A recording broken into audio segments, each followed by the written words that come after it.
to our YouTube channel SF Classes. Here we will study chemistry from classes 9 to 12. We will deal with pure NCERT as per the CBSE norms. Now we are starting chapter 1 of chemistry, class 11, some basic concepts of chemistry.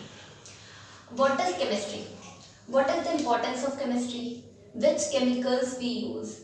What are elements, compounds, mixtures? These are the basic terms which you have already studied in class 9. Here in this video lecture we will study the laws of chemical combination. क्या पढ़ेंगे हमारे पास? Laws of chemical combination. There are 5 laws of chemical combination which we'll study here. हमारे पास elements react करके combine करके क्या बनाते हैं? Compounds बनाते हैं. कितने मोल्स रिएक्ट करेंगे, कितने मोल्स कंबाइन करेंगे, कितनी परसेंटेज में कंबाइन करेंगे, या फिर हमारे पास जो गैसेस हैं वो कितनी वॉल्यूम्स में कंबाइन करेंगी, ये सब कौन गवर्न करता है? Laws of chemical combination. Now coming to first law of chemical combination which is known as the law of conservation of mass.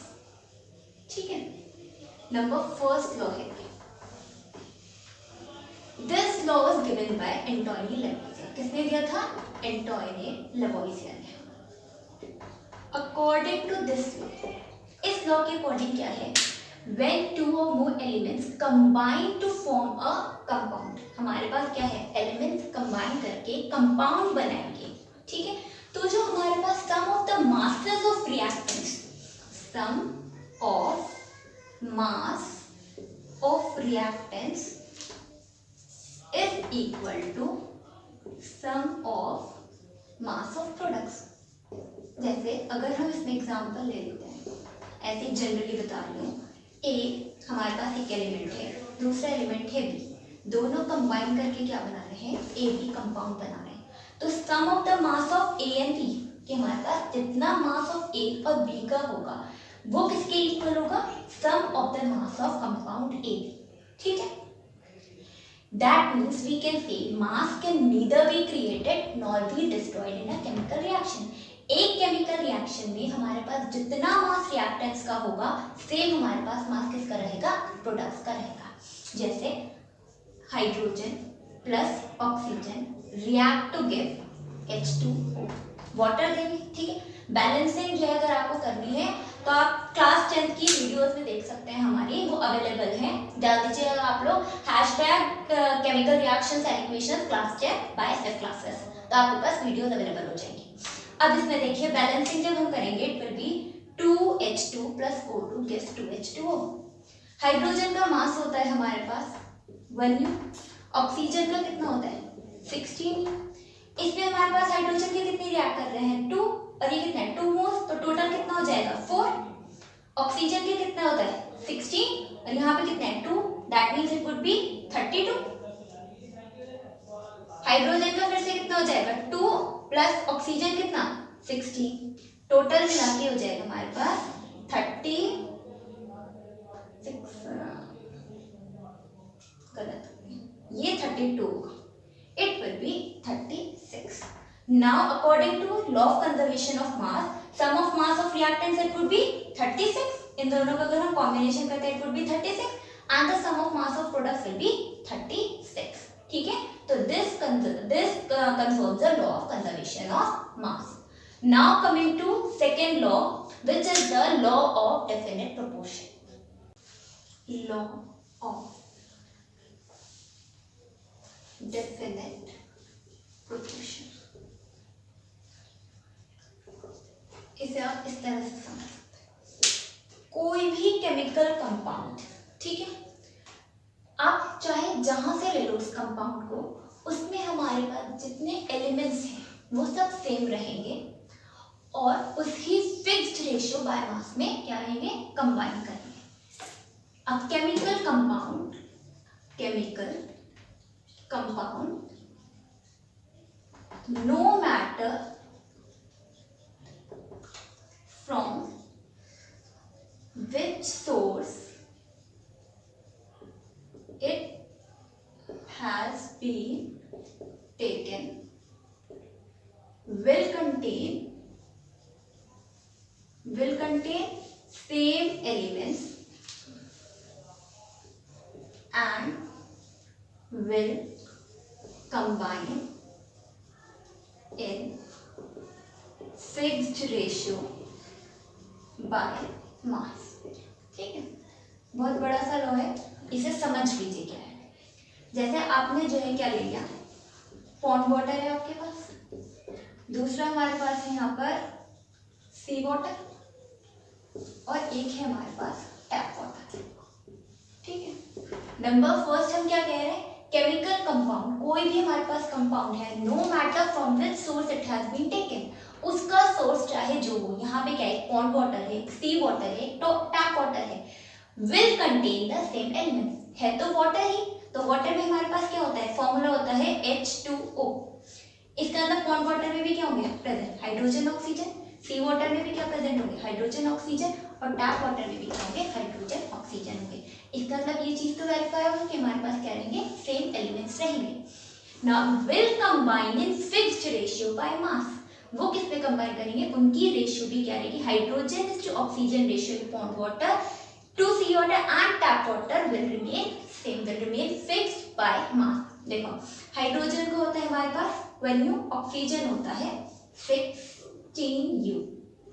ठीक है, इसमें हाइड्रोजन क्या है H2O, दैट मीन्स 2, ऑक्सीजन कितना है 1, दैट मीन्स 16 हो जाएगा। इसमें भी क्या रहेगा 2:16, और इसमें भी क्या रहेगा 2:16, दैट मीन्स रेशियो सबकी क्या रहेगी 1:8, 1:8 and 1:8। This is the law of definite proportion. क्या आप चाहे जहां से भी ले लो कोई भी कंपाउंड जो है उसके, लेकिन एलिमेंट्स भी सेम रहेंगे और इनकी रेशियो भी क्या रहेगी, फिक्स रहेगी। एनसीईआरटी में एक एग्जांपल दिया हुआ है किसका, क्यूप्रिक कार्बोनेट का। ठीक है, क्यूप्रिक कार्बोनेट में एलिमेंट्स क्या रहेंगे, कॉपर, कार्बन और oxygen.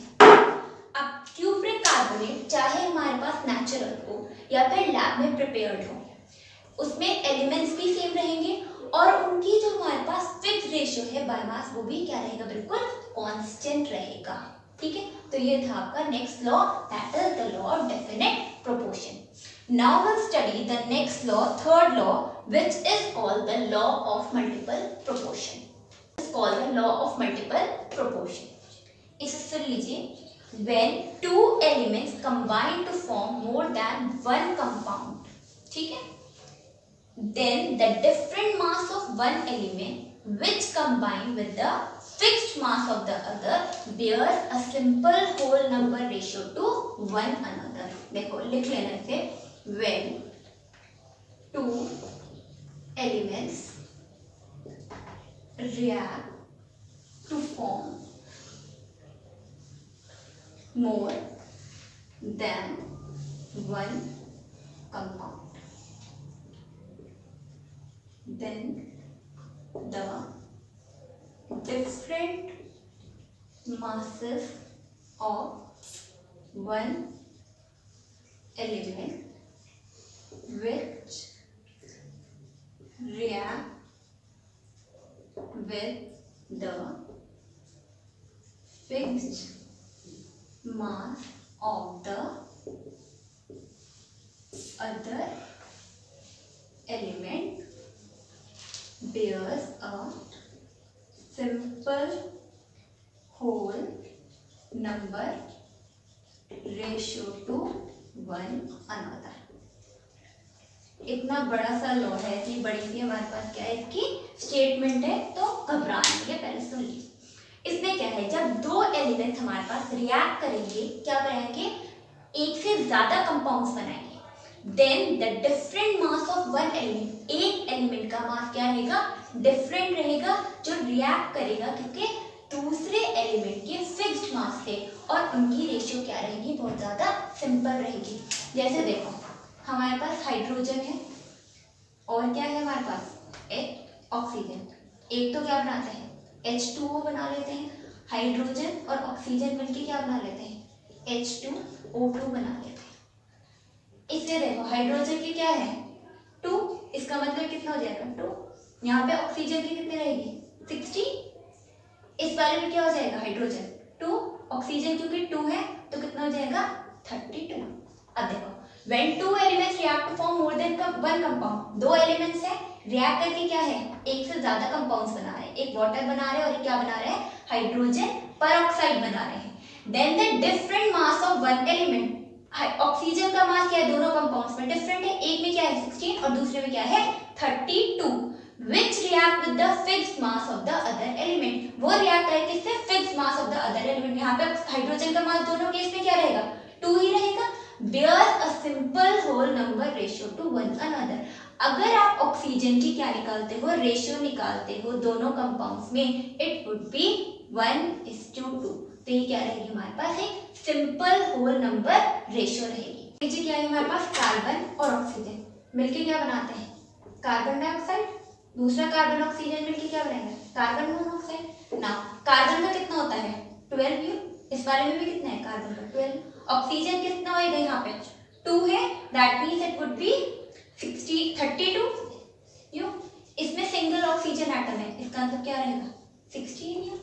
Now different mass of one element, oxygen का क्या है मास डिफरेंट है, विच react with the fixed mass of the other element, यहाँ पे फिक्स्ड मास किसका है, कार्बन का है, दैट इज 12 ग्राम। तो bears a simple whole number ratio। अब अगर आप ऑक्सीजन की क्या निकालते हो, रेशियो निकालते हो 32:16, इट वुड बी 2:1। फिर से क्या है हमारे पास, सिंपल होल नंबर रेशियो। तो this all about the law of multiple proportion. ये तो थे हमारे पास बहुत ही ज्यादा basics, law of conservation of mass, law of definite proportion and law of multiple proportion. Now अब हम दूसरे लॉज की बात करते हैं, फोर्थ लॉ की, जिसे हम कहते हैं गेल-ल्यूविक्स लॉ ऑफ गैसेस। ये वाला लॉ हमारे पास किसके लिए है, गैसेस के लिए है। Gay Lussac's law, when gases combine they do so in volumes which bears a simple whole number ratio to one another and to the products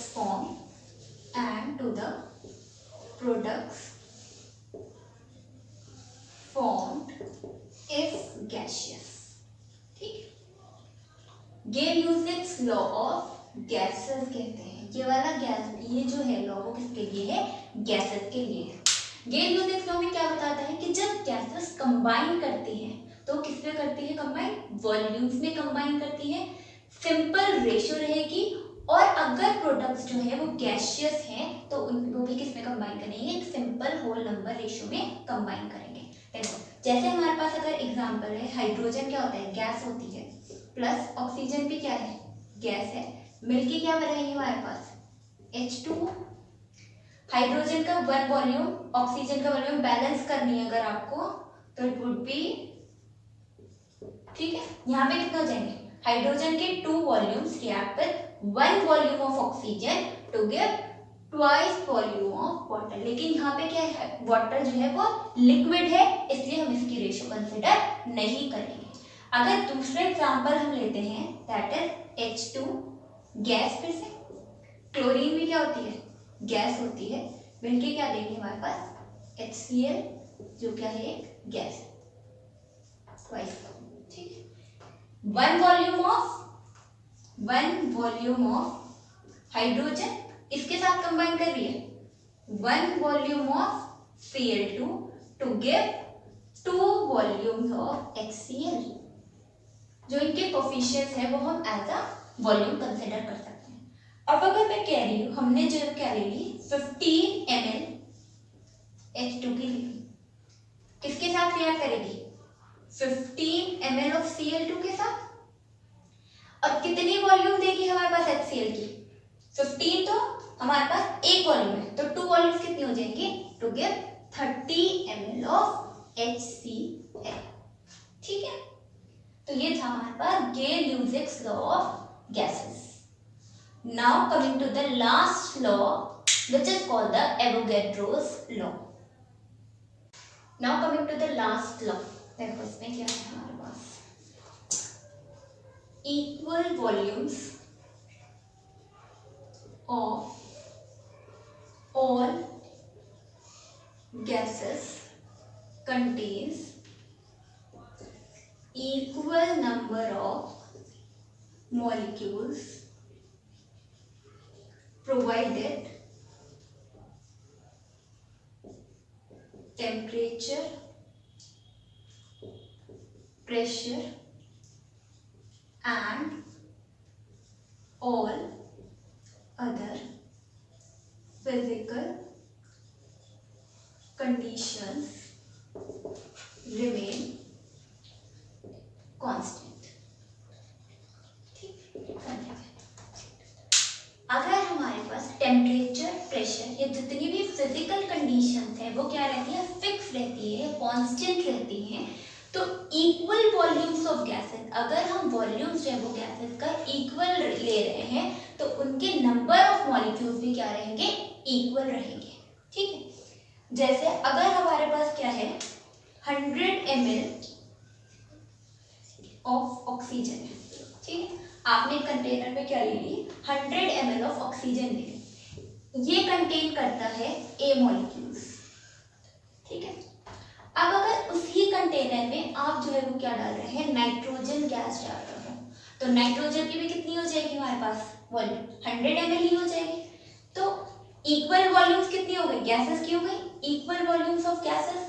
और हमने क्या कहा, यहाँ पे क्या है, इस कंटेनर में आपने फिजिकल कंडीशंस, टेम्परेचर, प्रेशर सब कांस्टेंट रखी, तो हमारे पास क्या होगी, वॉल्यूम्स इक्वल होगी।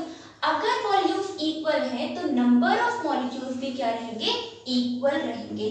तो अगर मैं मालूम कर रही हूँ कि 100 ml ऑफ ऑक्सीजन में A मॉलिक्यूल्स कंटेन करते हैं, तो 100 ml ऑफ नाइट्रोजन कितने मॉलिक्यूल्स कंटेन करेगी, दैट इज A मॉलिक्यूल्स। ठीक है, अगर अब मैं कह रही हूँ यहाँ पे हमने ले लिए 50 ml ऑफ नाइट्रोजन गैस, ठीक है, वॉल्यूम क्या होगी इसकी, जस्ट हाफ होगी, तो नंबर ऑफ मॉलिक्यूल्स भी कितने हो जाएंगे हमारे पास, जस्ट हाफ हो जाएंगे, दैट इज A/2 मॉलिक्यूल्स। ठीक है, अगर मैं कह रही हूँ यहाँ पे सिर्फ 10 ml है नाइट्रोजन गैस की, क्योंकि इसकी हमारे पास हमने वॉल्यूम कितनी रह गई, 1/10 टाइम्स कर दी, तो मॉलिक्यूल्स भी कितनी हो जाएंगे हमारे पास, A/10 मॉलिक्यूल्स। तो इसके अकॉर्डिंग हम क्या कह सकते हैं, volume of gases directly proportional to number of molecules. Avogadro's law can also be stated as volume of gas is directly proportional to number of molecules. जैसे जैसे आप वॉल्यूम ऑफ गैस बढ़ाओगे तो नंबर ऑफ मॉलिक्यूल्स क्या हो जाएंगे, increase हो जाएंगे। अगर आप वॉल्यूम ऑफ गैस को क्या करोगे, डिक्रीज करोगे, तो नंबर ऑफ मॉलिक्यूल्स भी क्या हो जाएंगे, कम हो जाएंगी। So this was all about the 5 laws of chemical combination. Hope you are clear with all these laws. फिर भी बेटा अगर आप लोगों को कोई भी प्रॉब्लम है, कोई भी क्वेरी है, तो do post in the comment section. ठीक है, अगर आपको वीडियो पसंद आया तो प्लीज लाइक करना वीडियो को, शेयर करना चैनल को, एंड सब्सक्राइब करना। Thank you.